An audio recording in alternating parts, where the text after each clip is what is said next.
They called him the Godfather of Soul. A name shouted from the stages, echoed from the stadiums, stamped on the very rhythm of American music.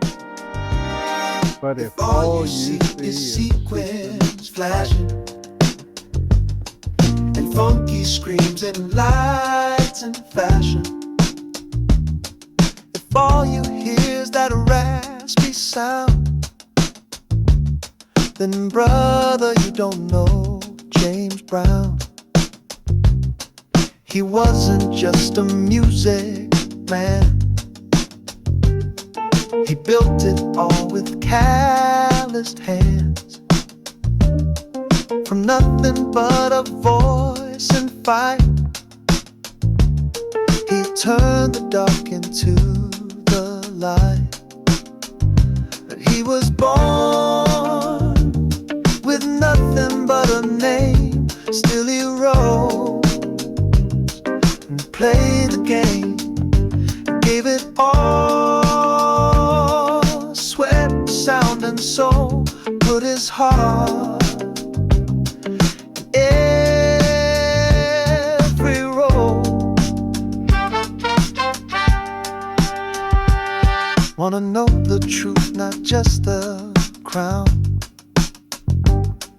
Then walk with me through Augusta town. From Carolina's red clay dust to stadium shows and global trust. He was a founder, he was a flame, a force of soul, not just a name. And when you hear that beat drop down, you're hearing the ghost of James Brown.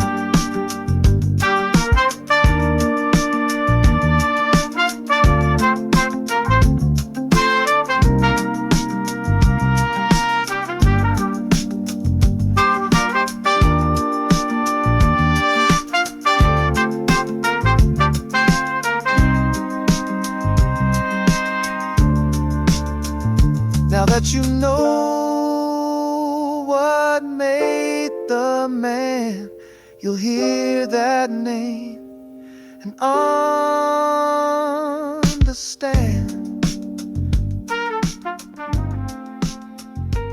Before the world screamed his name, before the capes, the concert, and the chaos, there was just a boy. A barefoot kid named James Joseph Brown, sleeping in brothels, dancing for change, too poor to run, too proud to stop. Raised by the South, forged by poverty, sharpened by segregation, baptized in gospel, grit, and grind. To understand the man, you've got to meet the boy. In the next few minutes, you'll hear how a barefoot kid from Augusta turned parade beats into a musical revolution, and why his story still matters today. Here's the road we'll walk together. 6 chapters make this story of the man. You see the statue, but back then he was just a shoeshine kid on these same streets. Augusta gave him grit, and the world gave him a stage. Before he was the Godfather of Soul, before the capes and the crowd control, he was just a boy, a Georgia boy, left behind, abandoned by his parents, raised by his aunt, in a brothel in Augusta, living off scraps, surviving on charm. He danced for spare change, he swept porches, he hustled, and when things got rough, he kept dancing, because rhythm, that was the one thing they couldn't take. He didn't learn music in a classroom, he learned it in Georgia. In the echo of gospel through the church windows, in the clatter of dishes in the kitchen sinks, in porch steps, foot taps, and the pulse of the South. So who made James Brown? It wasn't just talent. It wasn't just ambition. He was made by struggle, made by rhythm, made by Georgia. If you want to understand the man, you've got to meet the boy. They say greatness starts small. On Twiggs Street, James Brown learned to hustle, to sing, to survive. That's where the rhythm first started. He grew up on the rough side of Augusta, on Twiggs Street, barefoot, watching, learning. His playground was the pavement. His bedtime story was sirens. He dodged danger and danced through the trouble. He sang to the streetlights, hoping someone might hear him. In this world, survival came before stardom. But even in the chaos, James found rhythm, in foot taps, in laughter, in the voices of gospel echoing through the open windows. Then came the mistake. He got caught, imprisoned for a teenager. But even behind bars, he didn't lose his beat.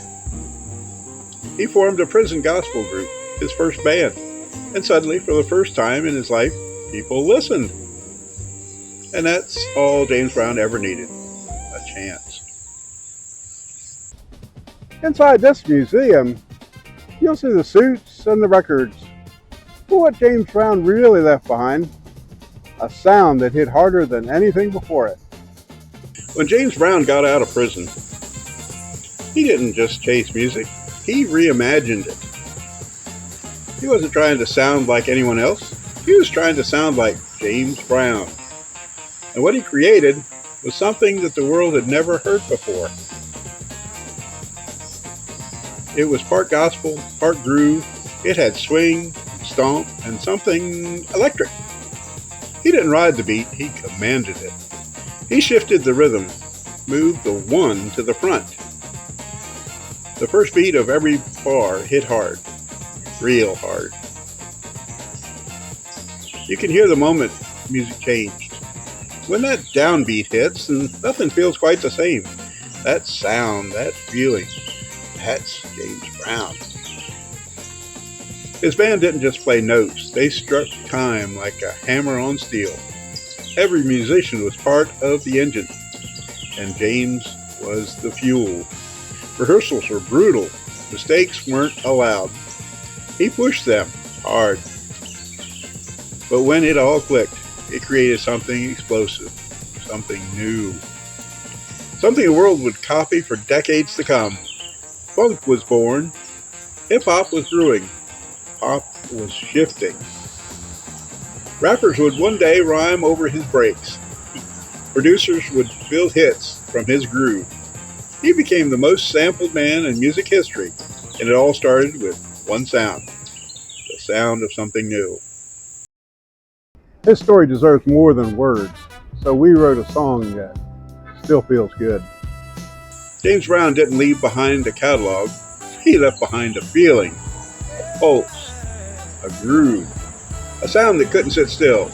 You can analyze it, you can sample it, but to understand it, you got to feel it. Born with nothing but a rhythm in his soul. Dirt on his shoes, but a heart full of gold. From Telfair nights to the world stage lights, James made him feel it deep, made wrong sound right. Still feels good when the horns start playing. Still feels strong when the feet start swaying. From Augusta to every block in the hood, that Godfather sound, it still feels good. Whoa. Godfather sound. Oh. Hard times hit, but it hit back harder. Funk in his veins and he moved like water. Screaming soul, telling truth with a shout. Made the world listen, never sold out. Still feels good when the groove starts rising. Still feels raw, still hypnotizing. From the stage to the street where he once stood, that Godfather beat, it still feels good.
Still feels good.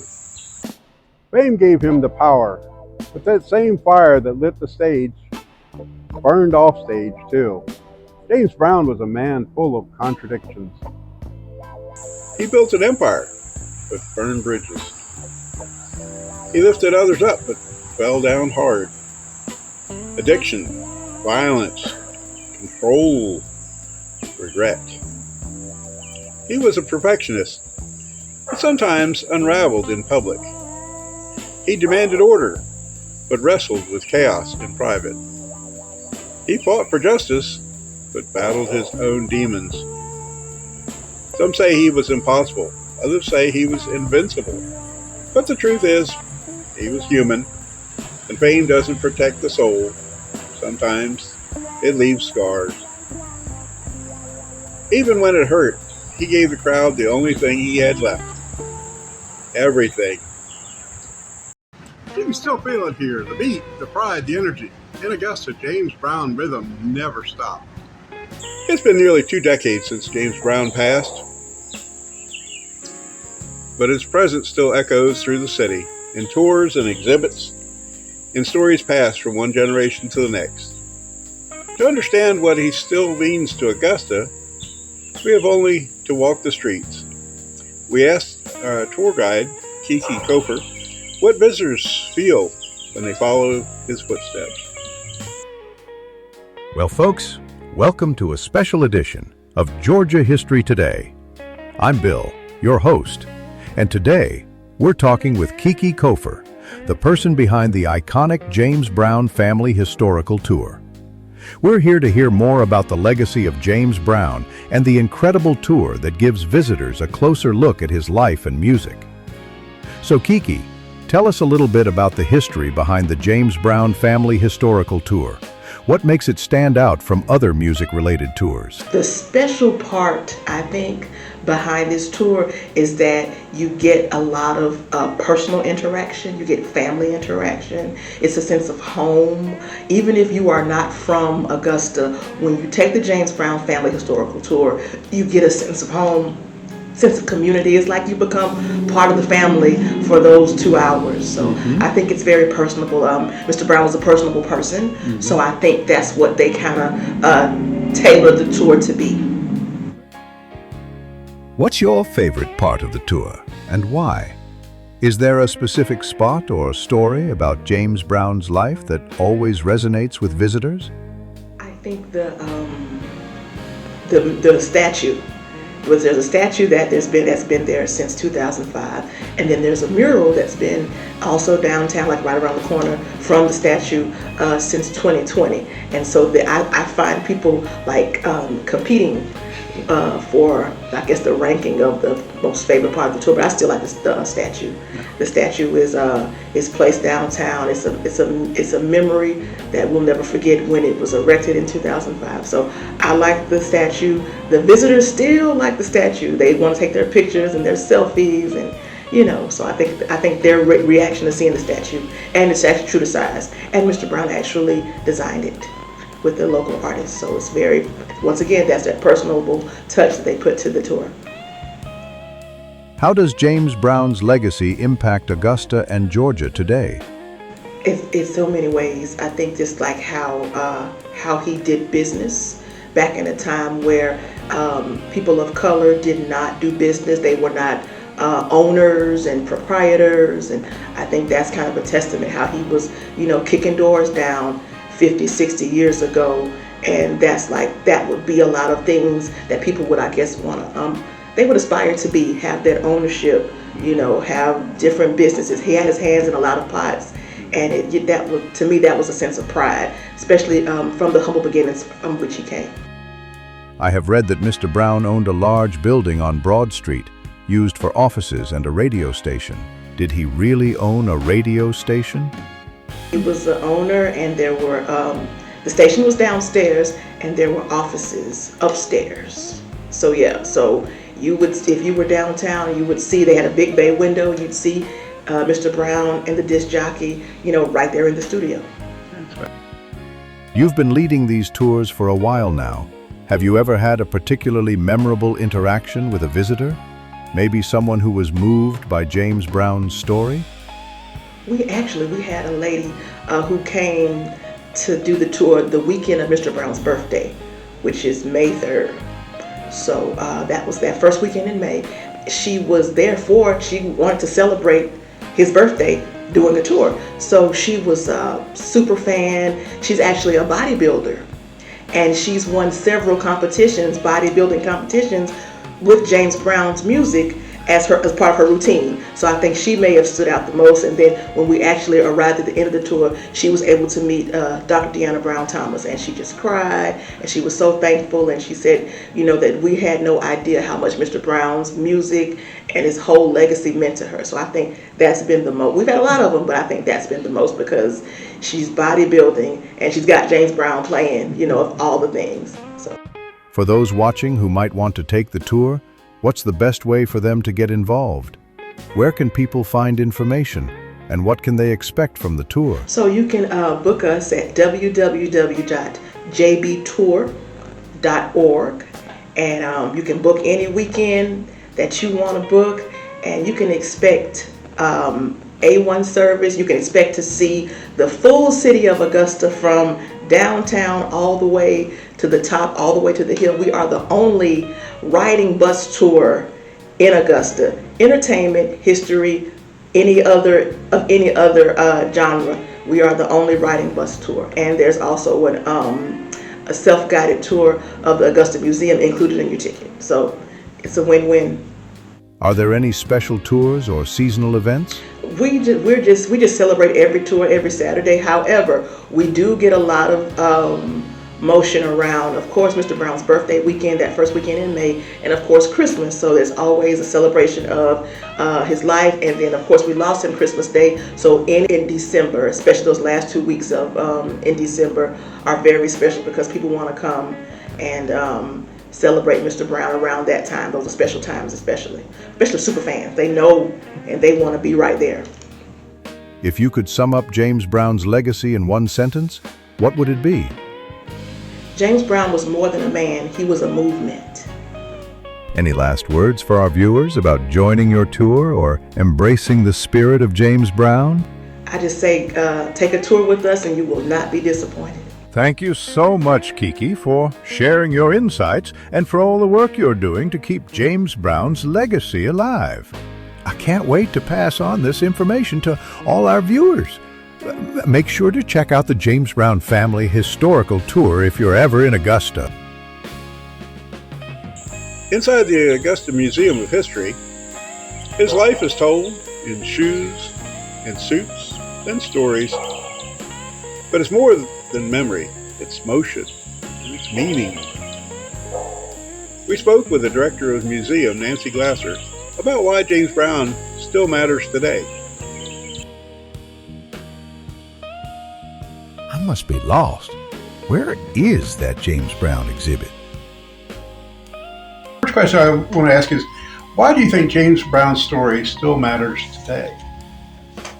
Well, one is he's an international music icon, extremely popular in places like Australia and Japan and England and Germany and Italy, and we get them from all over the world all year long. So I'm not surprised that and everything is about legacy, is what we're trying to do here at the museum. I certainly appreciate you keeping his legacy alive. And I was also surprised, not a follow-up question, but a comment, when I was doing some research on this and went into Facebook groups for James Brown, like the fan groups, most of them were overseas. Like New Zealand has got the biggest one. So I'm telling you, overseas he is incredibly popular. Yes, I mean, still popular here, but nationally. Nationally, yes. How did the Augusta Museum of History come to feature such a prominent James Brown exhibit? I mean, you have a lot of collectibles. Well, I can tell you how it started. He passed in 2006, and one of the local funeral directors was a very good friend of his, and he contacted me. And there were a number of places in town that were trying to do displays of his during his lifetime, and it never came about. Now, he did have collections up at the Rock and Roll Hall of Fame. He had given an outfit to the Augusta Museum of History, but never a major exhibition of him. And that's what this guy was talking about. He wanted to see if we could do something along those lines. And I said, sure, but the family doesn't know me at all. And that's where the collection would primarily be coming from. And as it turns out, that was the beginning. And we sat down with some family members. He introduced me. I brought my board chair at the time. And it was more like getting acquainted. And you have to build up a trust between people in order to make those things happen. And it took a couple of years. We didn't open the exhibit until 2010. Okay. So it took time. Yeah. But I was not surprised. But as it turns out, we're the only major exhibition of Mr. Brown in the world. Very good. And I wish it could be larger. Mm-hmm. I actually wish it could be on. But, it's my honor to do it. I grew up with the guy. I mean, I remember him on American Bandstand and Soul Train and all those shows. So, yeah, it was a not just an honor, but a real treat, real treat for me to do this. Good. You said you had visitors from all over the globe, basically. What kind of reactions do you see from visitors when they view the James Brown exhibit? It's almost a pilgrimage for some. I've seen some folks from Germany here and Japan here, and they just sort of stand there and look at this stuff. Whether it's a costume, something he performed in, or a pair of shoes or boots, or just listening to his music. They are just entranced by it. It's amazing to see. I'm trying to think of something that I can compare it to that I would see. I was an art history major. It's like seeing the Mona Lisa for the first time, I guess, is where the closest I can come. And you're just sort of, your mouth is agape. You just can't believe it's there. Is there any particular part of the exhibit that gets the most attention? They love his music. I think they like knowing more about the man, the person. And the way our exhibit is laid out, it's the man, his music, and his legacy. Mm-hmm. There's three sections. I wish I could do more because I'm not dealing with the band, with his instruments. I'm not dealing with his singers or his backup dancers. My goal at some point in time is to expand, double our exhibit, so I can make sure it's more inclusive to everybody.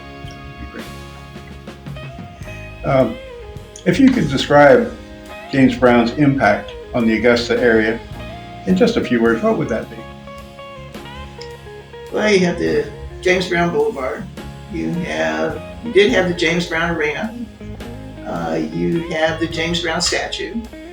The list goes on and on. There is a tour you can take through the James Brown Family Foundation and seeing where he owned the radio stations, where he lived in town.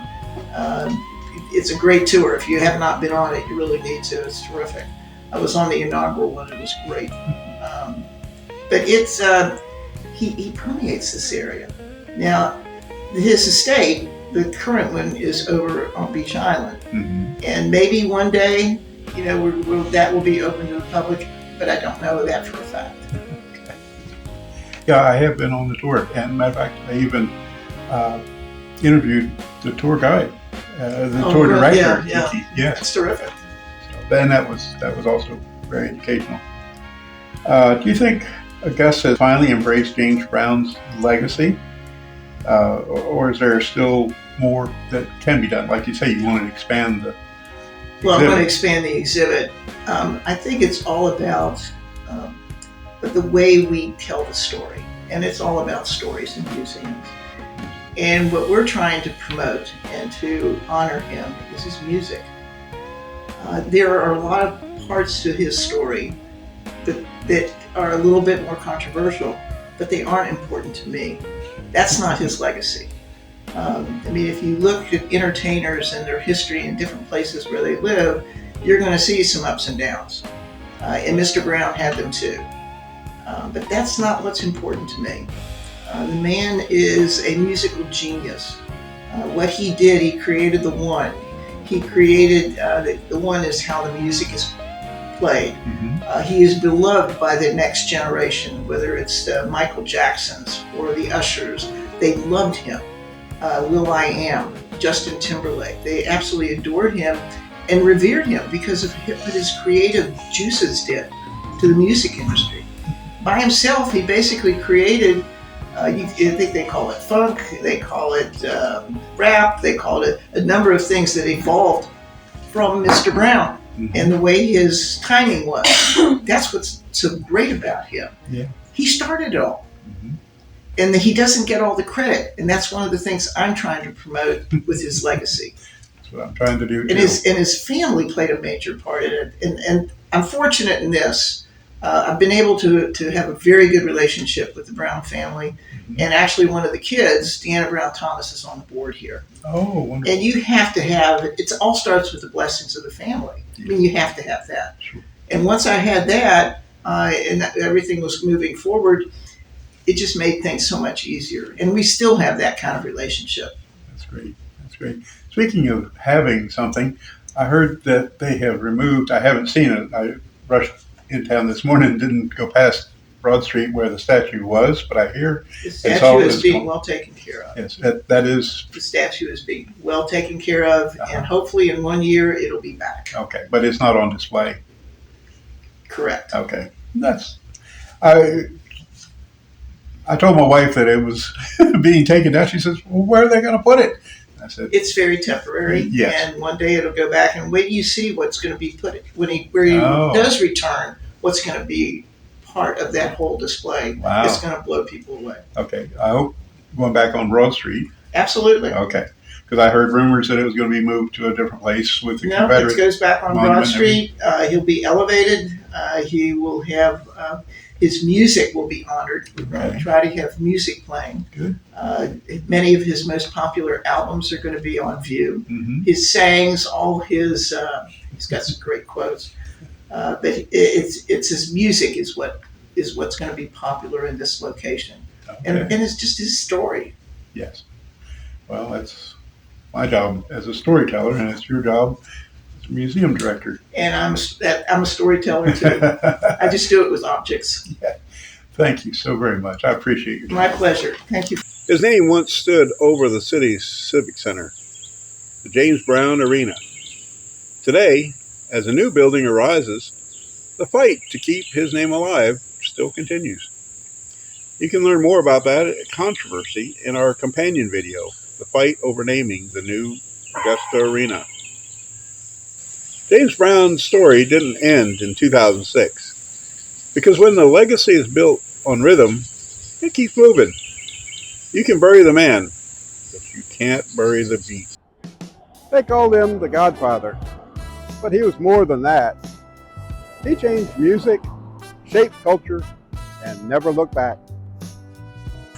This wasn't just a tribute, it was a story about rhythm and resilience, and a boy from Georgia who turned sound into fire. The cape is gone, the curtain's down, but the beat still feels good. This is Alan from Georgia History Today. See you next time. Ain't no shame in tapping your foot to history. Even I felt that one down in my soul. Now go on. Click one of them buttons.